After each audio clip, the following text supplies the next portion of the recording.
faut bien comprendre que l'astrologie doit être éclairée par ce que nous comprenons du monde, bien plus que l'astrologie nous explique le monde. Donc celui qui n'a pas compris comment fonctionne le monde, la politique, la cité, ne peut pas faire avancer l'astrologie. Celui qui arrive avec ses gros sabots, avec quelques évidences sur le monde qui ne sont pas très sérieuses, ne fera pas avancer l'astrologie, il a même la dévoiera d'une certaine manière.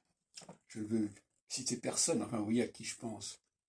Donc, effectivement, tout progrès dans la réflexion sur le fonctionnement de la société est profitable à l'astrologie.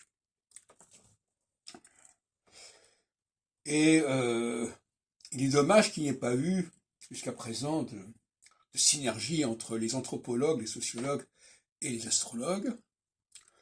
Les astrologues s'intéressent à l'histoire, mais les historiens ne s'intéressent pas à l'astrologie.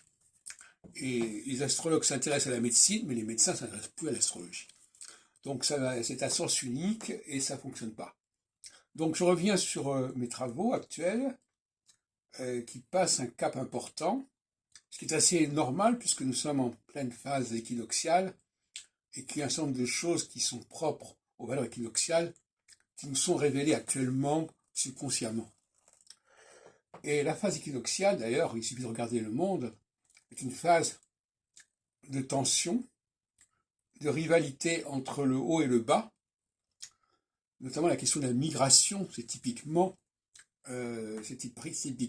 équinoxial, parce que la phase équinoxiale, c'est une phase où les gens d'en bas veulent monter, où les gens d'en bas veulent avoir ce que ont les gens d'en haut. Donc tout le processus migratoire est marqué par l'équinoxialité. Mais en même temps, au même moment, ceux qui sont en haut se défendent contre ceux qui veulent monter. Donc il y a forcément une lutte qui se produit, qui n'est pas forcément une guerre au sens propre du terme, mais qui est une véritable lutte des classes, dont je n'avais pas jusqu'à présent pris complètement la mesure.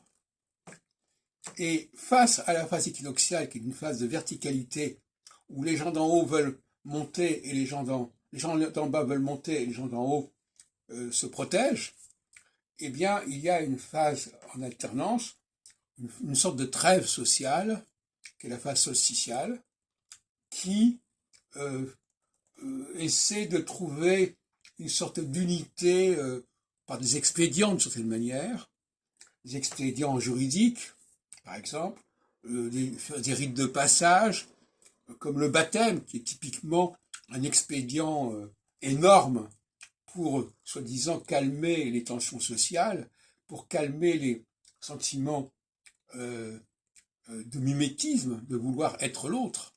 En l'occurrence, les populations qui étaient voisines, qui vivaient avec les Juifs, à côté des Juifs, ne supportaient pas ce voisinage, et donc le baptême a été une invention pour calmer leurs esprits, pour leur dire, mais si, grâce au baptême, vous serez comme eux, etc. Comme eux.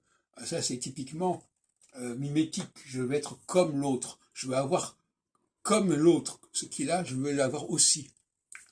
Donc le baptême, c'est aussi ça. La circoncision, à mon avis, mais c'est un problème plus complexe, a dû jouer dans le même sens. Et elle n'avait pas du tout la même portée que celle qu'on lui accorde aujourd'hui. Ce ne sont pas les gens qui sont en haut qui doivent subir les rites de passage, ce sont les gens d'en bas, bien évidemment.